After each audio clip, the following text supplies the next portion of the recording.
Hope all is well. Welcome to another Living Well is a Lifestyle vlog. It has been an incredibly busy day for your girl.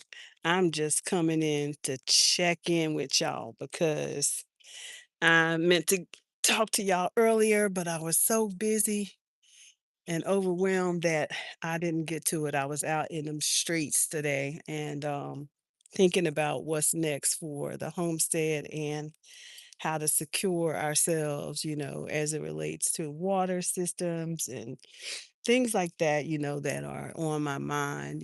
I am uh, always believing first and foremost in the Most High God, who is my caretaker, who is going to make sure that all my needs are met. But he has made me a smart soldier. That much is for sure. That there's a work he wants me to do with all the faith that I have in him. There's a work that he absolutely wants us to do, even as believers, right? Especially as believers. So I'm super excited. It's a good evening here on the homestead. I didn't come to stay long. I did another haul today on flowers, and so I'm really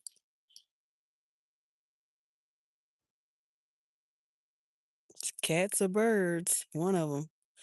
But y'all, it is so beautiful here, and creating peace for yourself is so critical in this time where there's so much going on. And do I need to know? Maybe so, but I'll check it out tonight when it's time to go to bed. And I love the fact that I am so busy, so consumed by the things that God has me focused on that I don't have time to just watch my phone. I really love that. Sometimes I miss calls, with my family because I missed a couple calls today, but I will speak to them, and I just wanted to come and just say hello and do what you must do in this time because right, because we must be strategic in this hour so that we have and our families have what they need, right? What is God calling you to do? What has he told you to do in this time? And that, staying off of social media really does help that. I'm so consumed by the work that God has me doing that, again, I do my catch up right before it's time to close my eyes and go to sleep after I've eaten dinner, had a shower, and all the things. And I love that because I am not spending my day scrolling on this phone because there's too much work to be done. And so I am coming to be of encouragement to you, those of you who are faith believers and you are believing God to do it all. There is a requirement, though. There's something called work. Faith without works is dead. So we must do the work. Hello, and welcome. So I'm just coming in to check in. Today I was specifically focused on, you know, fruit, because when you think about the current crisis that we are in, with the drought and the fact that, with the drought comes a depletion of water, and also the current systems that are in place now, these data centers that are running now that are depleting our water sources, causing a lot of water restrictions in some of our cities and counties and states. We have to begin to think above, like, how do we fight that? Like, with that is a thing, right? So it's a thing. And so in my mind, it's a thing, but how do I protect myself from the thing, right? Because I know what it's like to fast for 72 hours without water. And baby, it's not a joke. I'm talking dry fast 72 hours with no water. Hi there. I'm glad you're watching. Um, and so I just want to say to you all out there who are concerned about your welfare and the welfare of your families is that we have to be one step ahead of the curve. And so I automatically thought, like, if I can't get water, what can I get a berry? Can I get a orange slice? Can I get a peach? Can I get a grape because that's water, like literally fruit can provide water. So it's real important for us at this time. If you have the space, if you have a porch, you can grow a fig tree on a porch. Look, here's a fig tree right here in a pot. For example, this fig tree right here in this pot, it's ready to provide fruit this year. This year, it is big enough to provide fruit this year. Was $22, but it's the best investment. Why? Because it will come back over and over and over again and will also provide figs. Now, a fig will also provide good nutrients and it will also provide water in a desperate situation. Okay, thank you for coming. No worries, because people will come back. So no worries. I do these videos all the time. Sometimes there's nobody in the room, and that's okay because somebody will come back and see the video. So that is the most important thing, that replay viewers are valuable as well. I value all of you, those who come in and clock in and check in with me. I appreciate you. And I also appreciate those who come to the replay who are busy right now, maybe watching something else or in a meeting or whatever that is. The beauty is that it's recorded, right? And someone will stumble upon the importance of this video. So thank you for being here. Thank you for always engaging because I do so appreciate all of you. Thank you again. But back to this fig tree. This fig tree is ready to produce. And if I go 72 hours without some water, and there is a fig on this tree right here, I can take that fig tree is going to provide me with water, with a water source, right? So it's real important that we consider where our water is going to come from, right? Because I mean, do we need a lot of it? Think we need a lot more nutrients than we do water. If we have a lot more fruit, if we're eating a lot more fruit and fruit provides water, then not only are we getting water, but we're also getting the benefits of what that fruit provides. And so I am fruitopia, fruitopia. We have to grow the fruit, okay? Kiwis, oranges, lemons, limes, peaches, nectarines. I spotted a nectarine tree today and I was like, oh, I don't have one of those, but I didn't even know they had them in this area. But will they grow in this area? Absolutely. Kiwi berry, kiwis, fig trees, blackberries, raspberries, grapes. Those are the things that you can grow these in pots. You can grow them in pots. So I need us to really, I seen so many people out today at the big box store and at the nurseries, and people are really trying to figure this thing out. And so, my biggest concern was for the older people who I would see there and their thoughts about, wow, I don't have a covering, I don't have the canopy, that would, keep the food that I do grow from burning up by the sun. There was all of these concerns that they had, and I rightfully so. They are legitimate concerns, which is why we must create canopies. We must plant trees because with the sun, the way that the heat and the climate change that we are dealing with right now, with the intensity of the heat, will make growing food really, really hard outdoors if you don't have the benefit of trees and the canopies that come from these trees. So it was a concern. I stopped and talked with quite a few older couples who were just wanting to know, what do I do? I said, take that fig tree home right there. If you want something that's drought tolerant, get you some of them figs. Get you some, because baby, they're gonna provide you the best fruit, but they are tolerant. They can tolerate the heat and they're low maintenance. So if you're out there and you want to know what kind of tree, start with some real hardy figs. Some real hardy figs because they will provide for you um with little to no work, right? So grab you a few of those. Matter of fact, I'm probably gonna go grab a few more.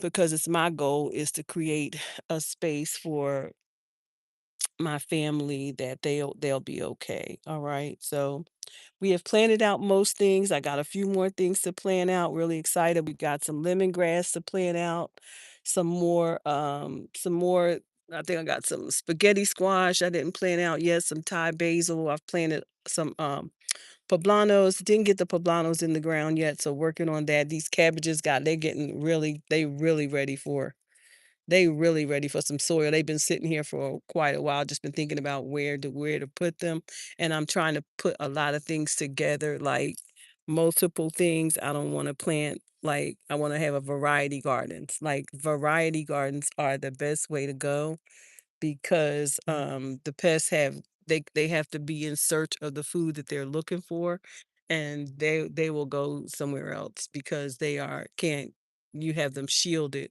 You have the vegetables shielded from the pests. So, that is an important thing. Sometimes we think, "Oh, let's plant in this row." Mm-mm. If you plant in a row, you better plant a tomato, a onion, a basil, in that order. Alternate because you don't want to plant the same vegetable all in one bed without the protection of some herbs because that is when the pest pressure comes in and takes over and demolishes the garden. So I'm going to be putting lemongrass in all of my beds as well in the center of the bed. That way it's growing up, it's going to serve as a safeguard in the garden so that because lemongrass has a very high smell. It is a beautiful herb and it's going to do what I need it to do. I'm going to put it right in the center of everything and just let it just flourish and let the vegetables flourish up around it. That is one way to secure and to help with the pest pressure that will inevitably happen if you do not do something or be strategic about what you plant in your garden. So if this information interests you and you are looking for solutions and you have questions, please do ask your questions. Please check in, join, and subscribe so that you can have access to our community where you could also post concerns or pictures of your garden and what you're doing there. And if you have questions, sometimes we have questions about things that are going on in our garden and we don't know who to ask. But there may be someone in the community who could help identify if that is something that you enjoy. Like, just having a space where we can communicate with one another that's just ours, right? Community is good. Community is always a good thing. So, no matter what platform you're on, wherever you are, it is important to have community because we need each other. We all need each other in order to thrive in this world out here today. Um, so yeah, that's what's going on. I hope that you found this information helpful, but go get you a fig. Go get you a fig. They are ready to provide right now. You hear me? They grow nicely. I love figs. I think that they are the most delicious fruit.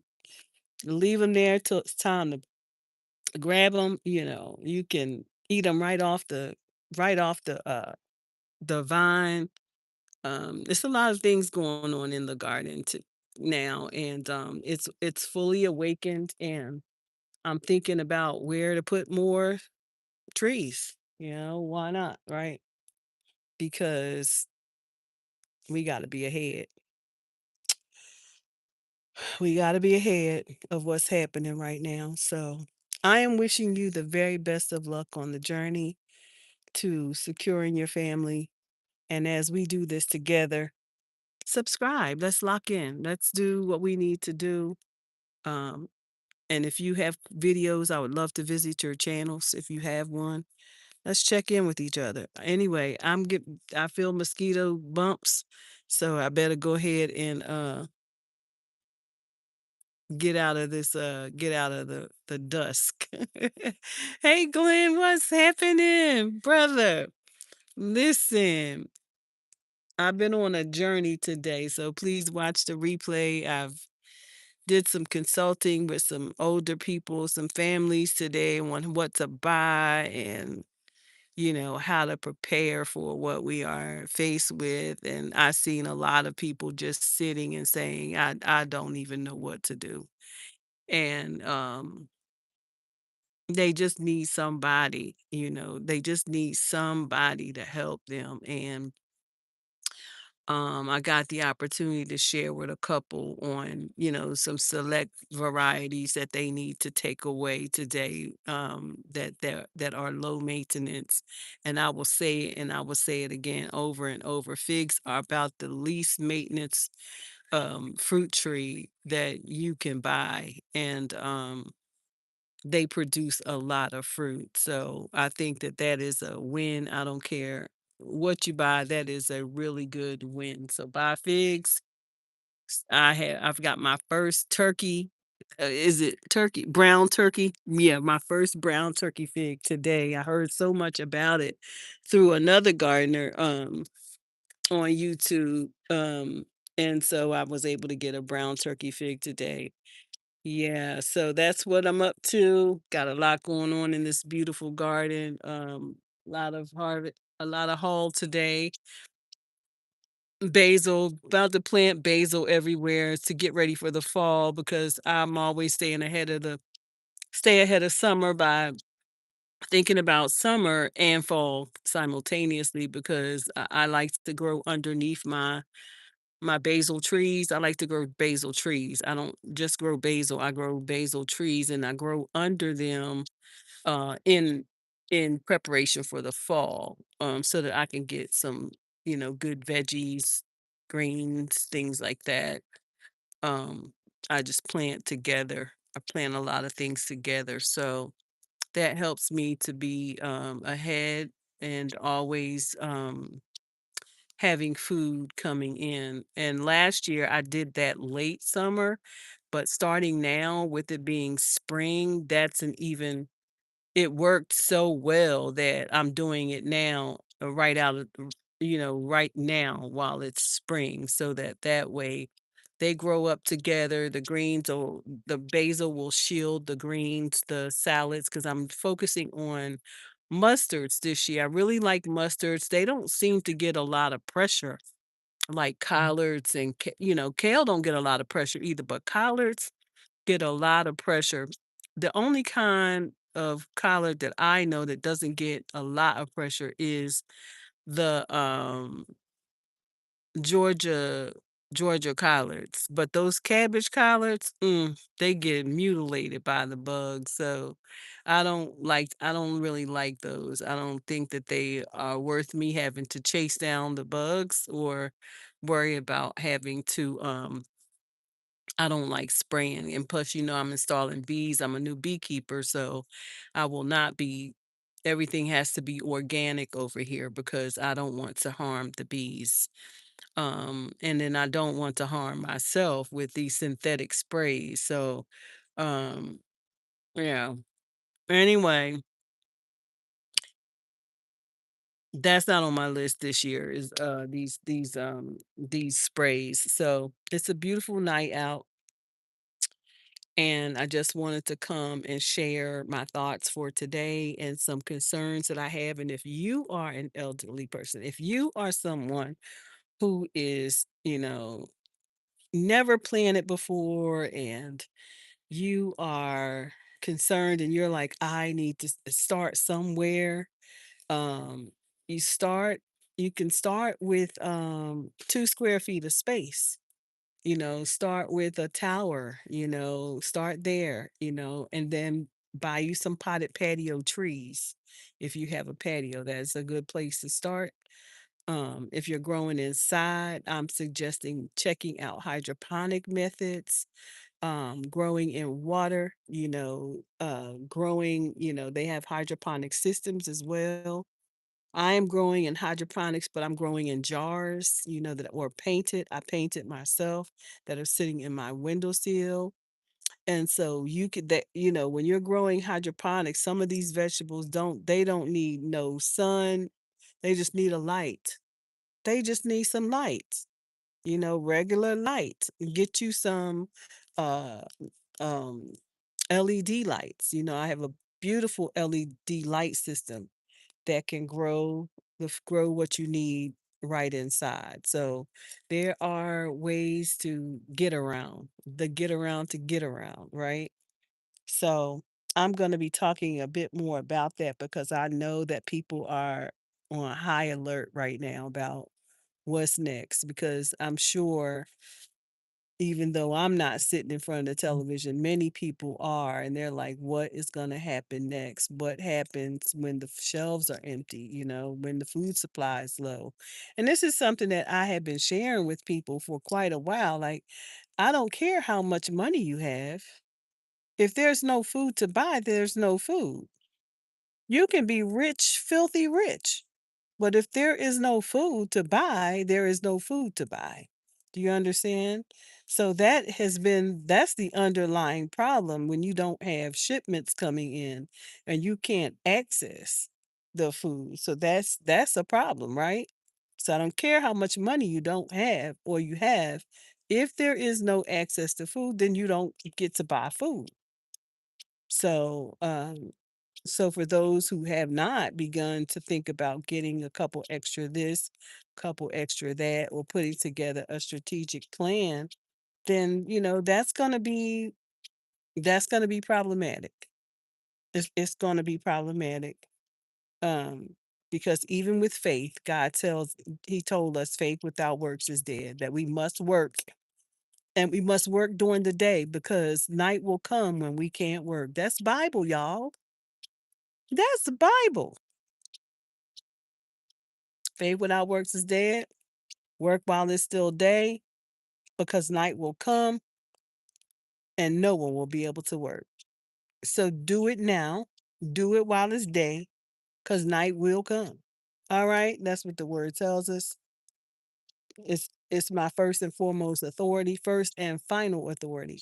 So I hope y'all enjoyed the video. It's time for dinner. I am about to have me some dinner and take me a shower and lay it down. I don't care what time it be when I come about this garden. Whatever time I take that shower, that's what time I lay down.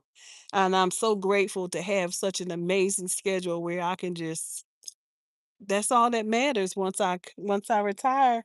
Once I retire for the night, once I come up out of the garden, it's rest time.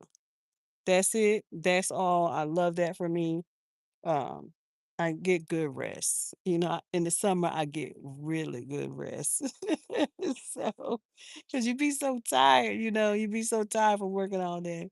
So, anyway, night is falling, y'all. I'm going to get up out of here and close my windows and head on in. And until next time, y'all have the most amazing evening. And until next time, bye for now.